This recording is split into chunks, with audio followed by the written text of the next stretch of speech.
Fajar Headline News kembali menemani Anda bersama saya, Andira Rahayu.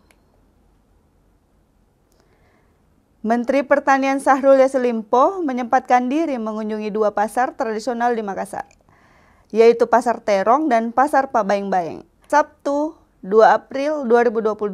Kehadiran Syahrul tersebut untuk memantau langsung kondisi pasar, sebab jelang Ramadan, beberapa komoditas dilaporkan mulai merangkak naik, terutama pada dua komoditas besar, cabai dan minyak.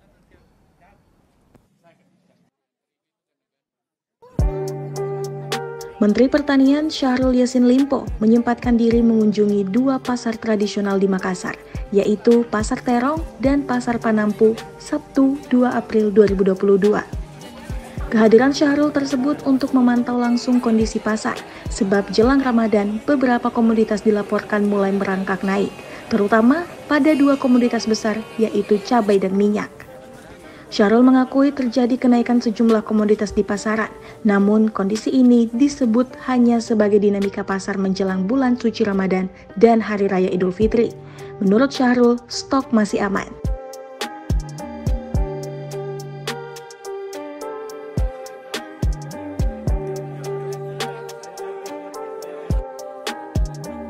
Selama tinjauan tersebut, dirinya juga menemukan beberapa masalah seperti alokasi minyak yang dilaporkan tinggi namun sulit ditemukan pasar.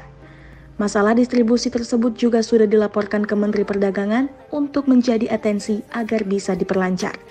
Sementara itu, komoditi cabai yang sebelumnya oleh KPPU dilaporkan sempat mengalami lonjakan 25% juga disebut masih dalam kondisi aman.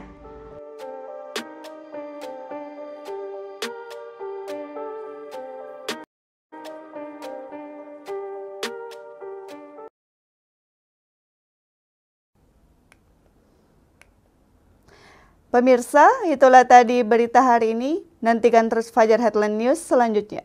Jangan lupa like, komen, dan share video ini, dan subscribe channel YouTube Harian Fajar Official untuk melihat informasi lainnya. Terima kasih, sampai jumpa, dan selamat beraktivitas.